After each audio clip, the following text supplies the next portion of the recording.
Hello, this is the video of the final macroeconomics project. We're reviewing the thematic Unit 4 about stabilization politics. The students regarding this project are Santiago Gonzalez Hernandez, Josué Acuña Mora, Michelle Jiménez Ramirez, and Jorge Vázquez Chavarria.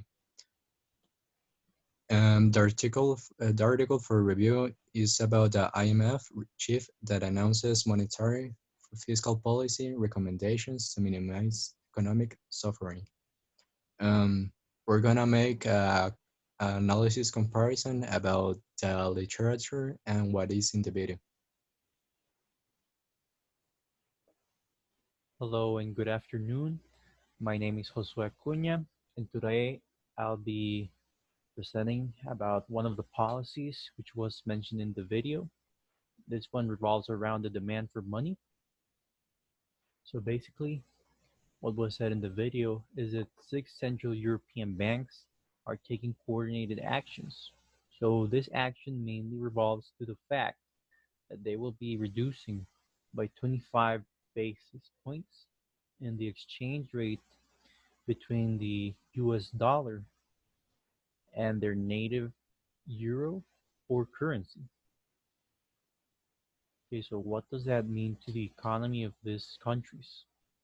Okay, so first of all, directly this change will include an increase in the demand curve for the US dollar.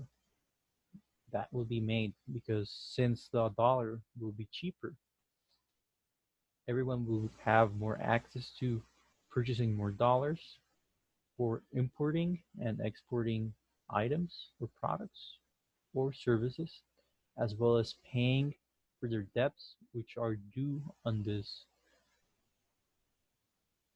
on the US dollar. Okay, basically, what this will be doing afterwards is creating an economic flow which will increase the amount of transactions which the individuals generate in the country with their own country internally and externally with other countries. So after that, an economic reactivation will be generated to counter the economic blows caused by the global pandemic, COVID-19. This will actually mean that they will not be entering into an economic recession. They'll actually be expanding upon this in the long term, since afterwards they will be receiving more transactions and more money flow, and everyone will be having an easier moment during this hard pandemic.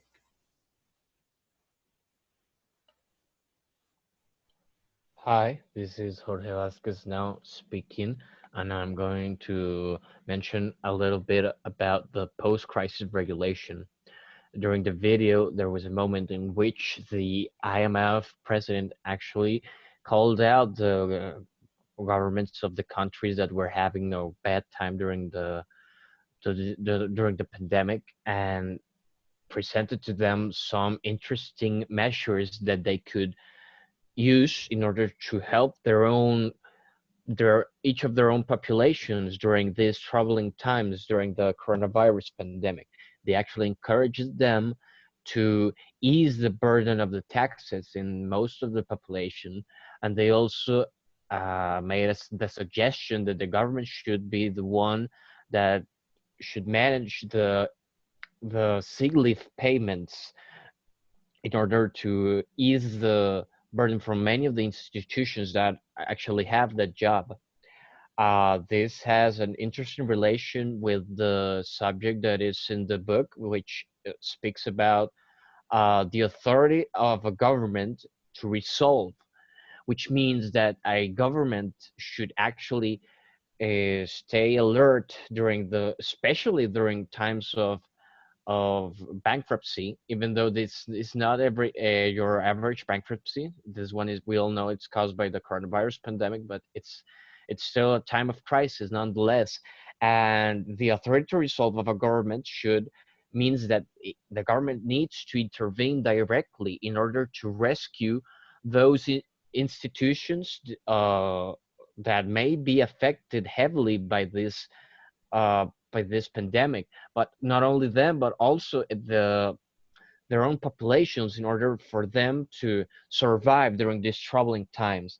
So it's very important for a good government to have this kind of authority so they can intervene and actually be of service to their own populations within each one on their respective country.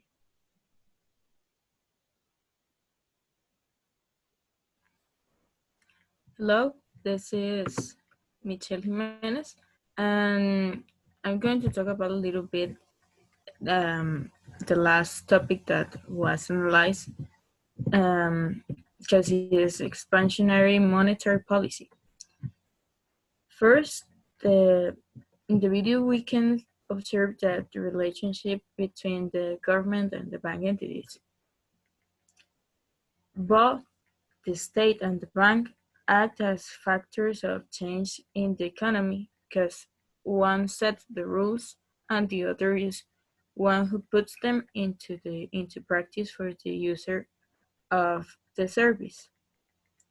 The second, and the tax incentive, because if the government approves law on taxes, loans, sets, among others, the bank must implement, and it is the first communication channel between the client and the enacted law. Then the third point, the IMF urges the respective government of each country to develop fiscal incentive for the economy to reactive, therefore going for central banks to its financial conditions, and a flow of credit can be guaranteed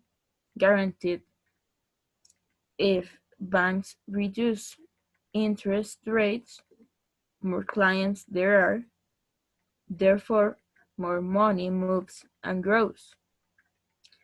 And finally, increase in agreement demand. In this case, we can say that agreement demand increase and the economy expands if all other factors remain constant. It means ceteris paribus.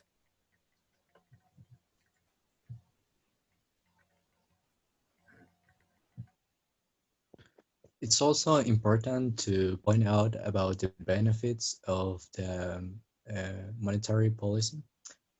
We can see that it can promote low inflation rates.